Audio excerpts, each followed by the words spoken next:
今天在家就这几个没长手的朋友，这几个小子说天天看我吃太馋了，家里墙皮都快啃秃噜毛了。我今天也是心情好，每个菜做的都好吃啊，每个都好吃。我说你们几个今天来算是掏上了，他们说你家哪顿我们吃都算掏上了。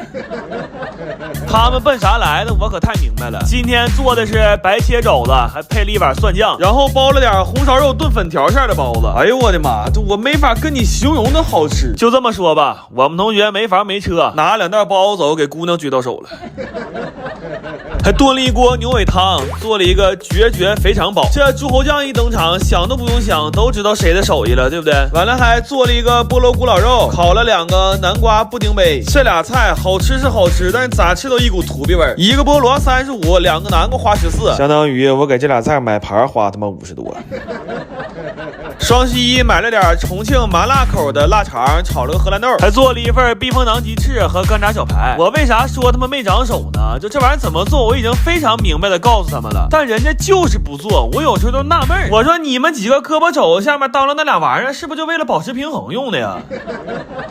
来吧，吃香香了，白尾、绝肥、荷辣、茄牛面、红粉包、南部杯、白肘蒜、波骨、干排、碧鸡，这一桌子你们要吃不着吧，千万别上火，赶紧到我评论区用识货 APP 点点好吃的外卖，每天能领132的外卖红包。你像红烧牛尾、高蟹羊肉、肯德基啥都能点，吃完还能返10%的现金，这回头钱我也没少整，省钱小妙招啊，赶紧揣裤兜里。我们那几个朋友吧都比较好面，一般上我家吃饭都没有空手来的，往常就买点水果买点饮料啥的，但今天真是我今天有点出乎我的意料了啊，这几个带他妈饭盒来的，我翘你哥呀！我最近特别馋川菜里的那个麻辣牛肉干，但是外面卖的总觉得口味差了那么一点，所以前2天趁着养羊的时候，我研究了一个特别好吃的配方，然后今天买了4个牛后腿，打算都做出来承包一下朋友们过年聚会的小零食。正好我也想看看这纯牛肉的肉干做完合成本是多少钱一斤，但是这么多肉做起来实在太麻烦了，光切肉和焯肉我们连轴干了36个小时没合眼，那干完之后心都突突，我们都吃上速效救心丸了。不过想想也够神奇的了，这一年我几乎凭借一己之力把治愈系的美食博主活生生的干成了高危行业。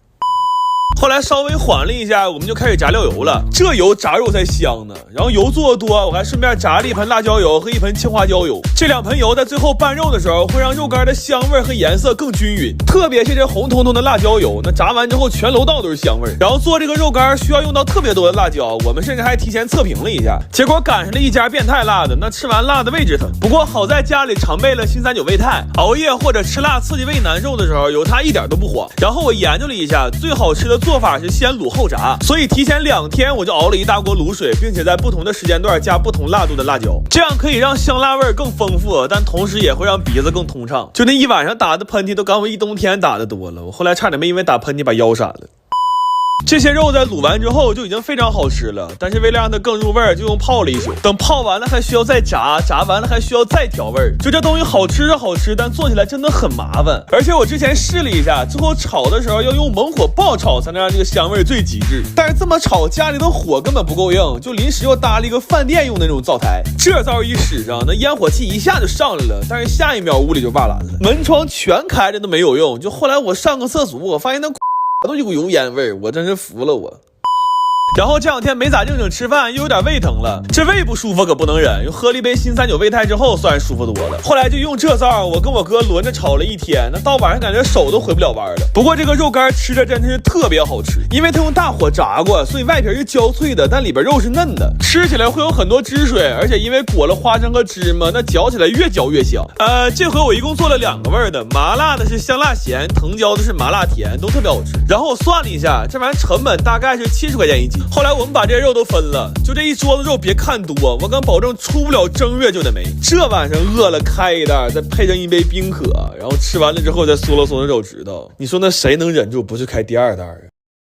我前段时间被一个视频种草了富平柿子饼，那柿子饼金黄金黄的，掰开还有点流心的状态，看着可给我馋坏了。所以我买了400斤富平柿子，我寻思我也在家做点，但是这玩意儿在家做很麻烦，因为没有什么太趁手的工具。这1500多个柿子，我们愣是一个一个拿挠子削的皮。而且这柿子饼在晾的时候，对温度和湿度都有很严格的要求。但是11月份的哈尔滨晚上已经零下了，就是它极有可能还没等晾成柿子饼呢，就先奔冻柿子去了。所以我们就白天拿在外面晾，晚上再搬回来开窗通风。就这么折腾了3天之后，柿子还真是一个都没动，但我们算是彻底凉透了。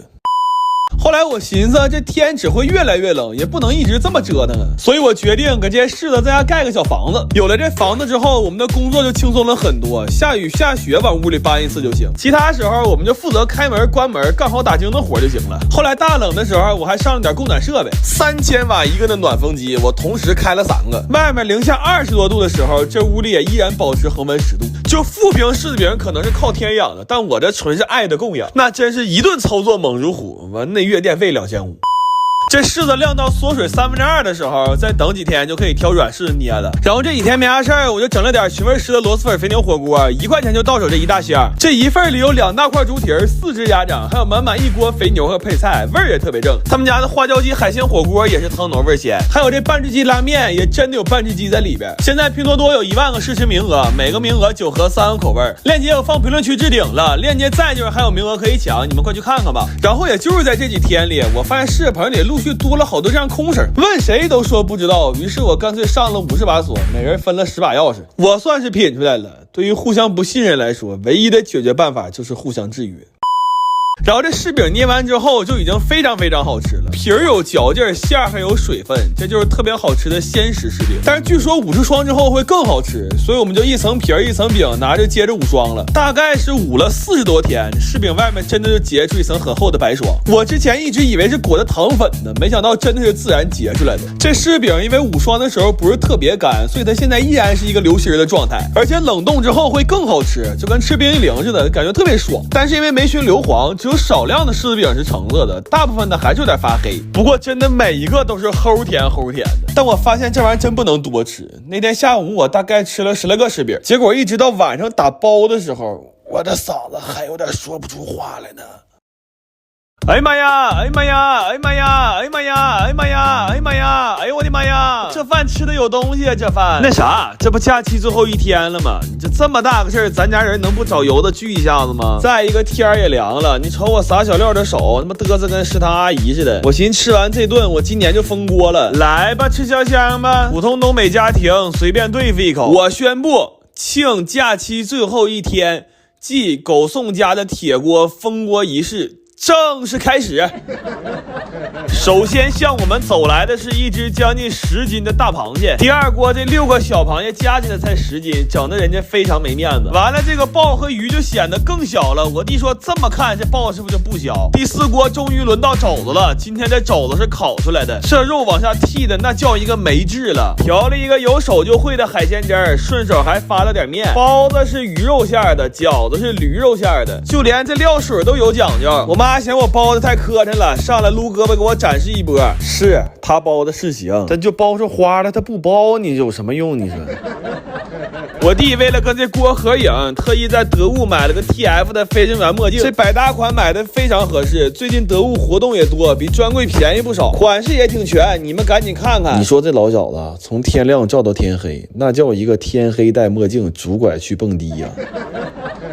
回屋盛鱼骨汤去了，这公虾永远的下饭菜，五酸就得多撒料，铁板口味真奇妙。我这大铁锅呀，退役这天从早忙到晚呢，这小鸡炖蘑菇又是摸黑炖的，这知道的明白我这家做饭的，不知道的不得他妈寻我这家祭祖啊。行了，再开锅就来年开春了，就这天气，想看铁锅炖的赶紧上我晴姨那儿，明天我回我奶奶了，我奶说想我了。